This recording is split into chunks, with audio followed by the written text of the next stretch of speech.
Well, I started in publishing right out of college in the mid 90s in New York City. Um, when I graduated from Columbia, it's funny thinking back to that time because it was basically just before the internet like took over our lives, or especially job searching.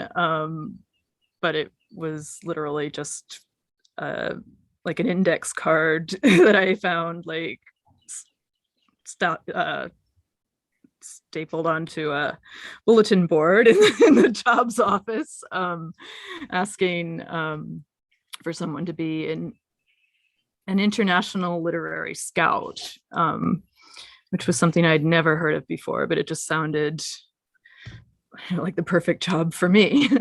And so that's how I started. And it was working for an agency that, so scouts represent international publishers and sometimes film companies as well, and report to the clients about the publishing scene and the books that are coming up as early in advance as possible, to advise them and position them to offer for the rights of like the hottest books every month. And it was, yeah, it's a very behind the scenes job. There are a lot of scouts nowadays in New York, in the US, in the UK. There are even scouts in like other foreign countries, like Spain, for instance. But back then there were kind of a small number in New York and similarly kind of small number in London or the UK. And it was an excellent way to learn the ropes of not just US publishing, but international publishing as well. Because yeah, you're having to read and kind of race to like get a hold of early drafts or like new manuscripts and proposals of fiction and nonfiction, and cultivating relationships with editors, with agents, to, you know, show them that you'd be a good person to have them send these things for you to read. And so I did that for almost a decade. And that was, yeah, really the foundation of, I guess, the rest of my career. And I was thinking that because I've always really been a very, I guess, close and passionate reader, I was envisioning I would probably want to be an editor someday, or as a next step. But this is actually something similar to what came up in your conversation with Mark, that once you sort of get to know agents or learn about the role that an agent plays, you realize that we're in an editorial role with authors as well, and in some cases even more so than some editors these days. So that's why, yeah, agenting became the thing that I wanted to do. And the easiest or the most natural kind of progression from being a scout to working in an agency is to become a foreign rights agent. So that was what I did after scouting. And I worked in a really extraordinary boutique agency in New York. Extraordinary because of the quality of the writers, and they were mostly debut writers, but people that have, especially in literary fiction, and some in journalism, have really gone on to have stellar careers. The agency was called Burns and Clegg, so it was Bill Clegg and Sarah Burns, who are both agents in different places now, but at that time they had formed this company. And I was, their foreign rights director.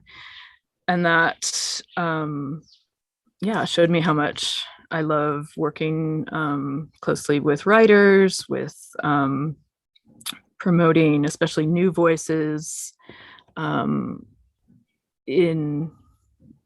are writing, really high quality of storytelling internationally, and finding books, or really championing books that I could see would have appeal in several different languages. And it was, I guess, around well, first of all, that agency sort of collapsed because the partners split up. And I had started actually wanting to leave New York and move to Europe. And that was accelerated, by suddenly needing to find a new job. And it was looking to the UK that I really focused on.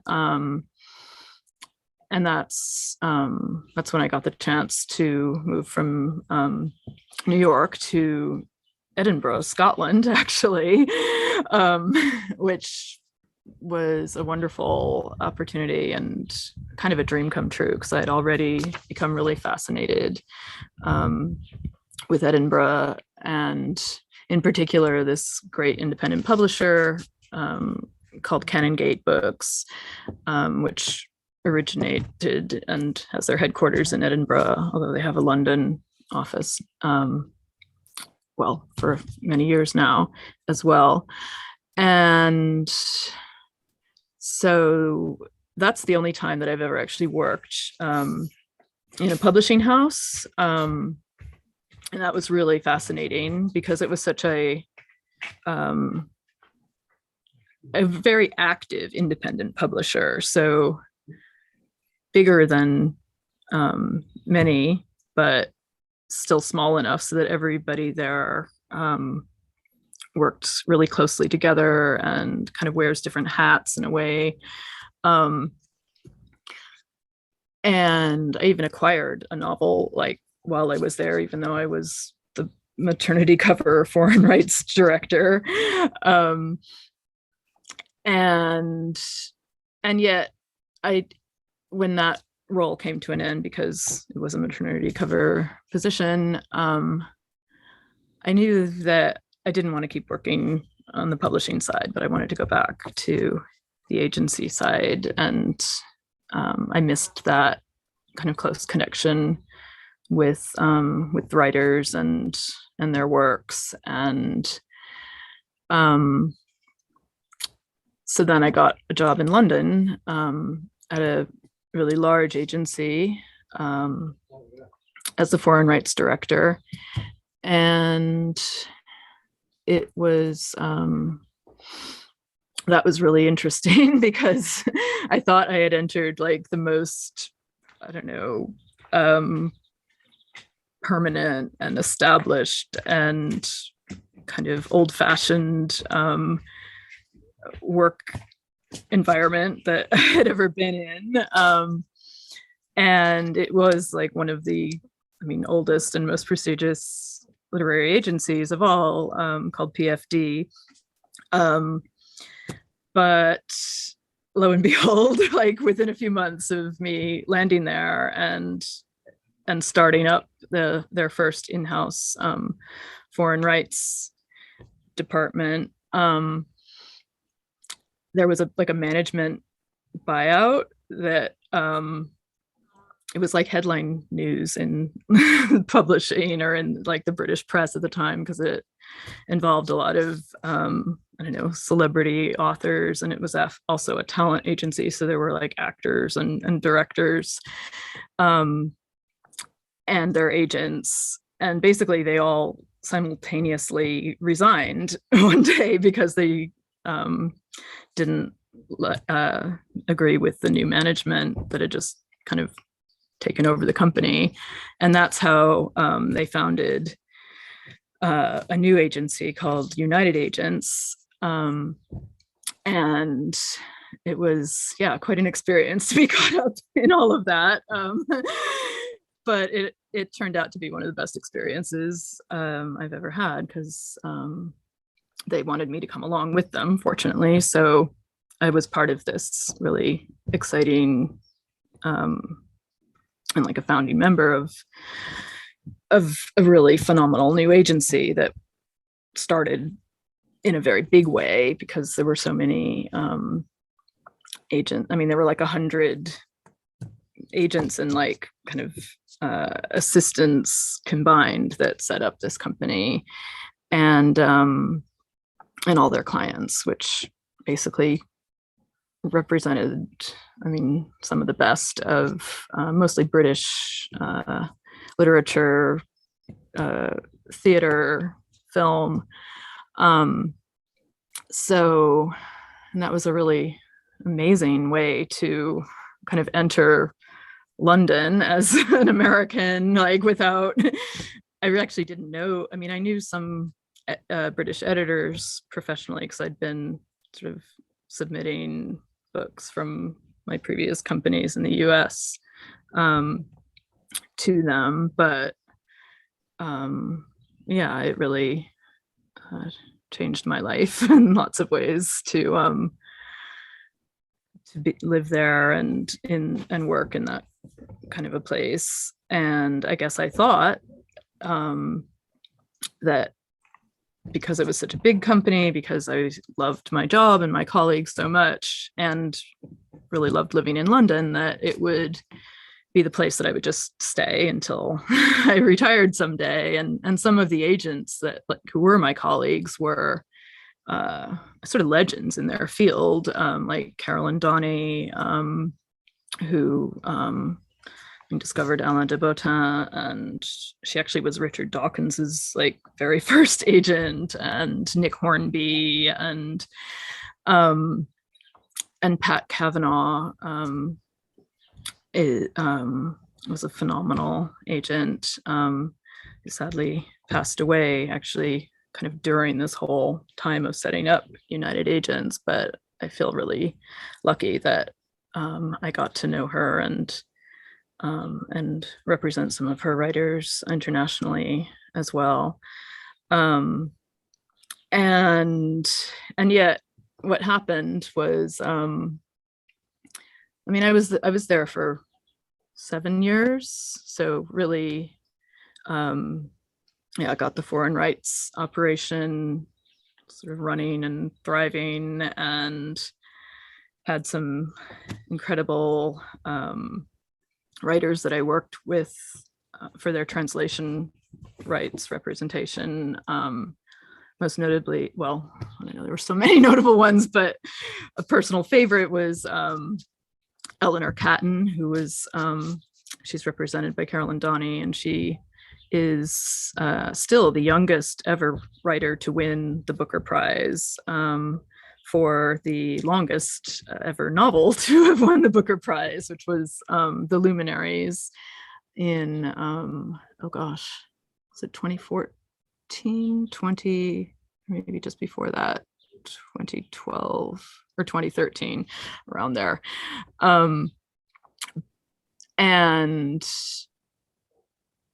But also at about that time, I was just starting to feel like I was hitting a kind of wall in my work, and like just because I was working in such an exciting place that was growing in exciting ways, I started to feel like I wasn't actually, I don't know, able to grow much more myself, or it just felt like I was, I don't know, kind of in a box. And that I think it was also, I mean, there've been a lot of sort of changes in the foreign rights trade, like over this period of, I mean, it was just becoming kind of less fun and buzzy to do that work entirely. And I was also, the volume was increasing because the company was growing. And so it was like, yeah, I was just losing that kind of fundamental connection with the love of reading, with the love of like discovering and sending out new projects as a foreign rights agent. And so yeah, it was kind of my coping mechanism was to start just kind of on the side representing some projects of my own, or some authors that had, I don't know, I'd come in touch with one way or another, who I wanted to see if I could take forward. And so that's when I actually did connect with my very first clients as a primary agent. And that was Jack Chang, who's a rising star in middle grade fiction now, but back then he actually had, there was no real idea that he was going to be a middle grade writer. He was just an interesting writer who I found, it was when Kickstarter was just starting to kind of become a thing. And I used to subscribe to the newsletters just out of curiosity to see like what sorts of projects, not even expecting, people weren't really putting books out on there at that point. It was more like, I don't know, architectural projects or like toys or like films or that sort of thing. But I think Jack's was the first time I saw a book being kind of pitched in that way. And then we got to meet, and I fell in love with his book. And then, yeah, there's a lot more to say about about that journey. But anyways, it was also when I first connected with Chigotsi Obioma, who was like my first literary novelist client, also first African writer that I started representing as a primary agent. And so I realized that was what I wanted to keep doing more and more of. But the company wasn't really interested in having me grow in that way. They basically wanted me to just to keep managing foreign rights. And so that's when I had the chance to move to Barcelona and work for a literary agency there. It had just kind of come up at this time that I was feeling at a crossroads in London. And it feels amazing now that I had that chance, because I'm really glad that, I don't know, that I was able to move to Spain. And I mean, I had no idea that like Brexit was around the corner at the time I made that decision. But in hindsight, I'm really glad that that I'm, yeah, because I always wanted to be kind of more of a European. And so now I am.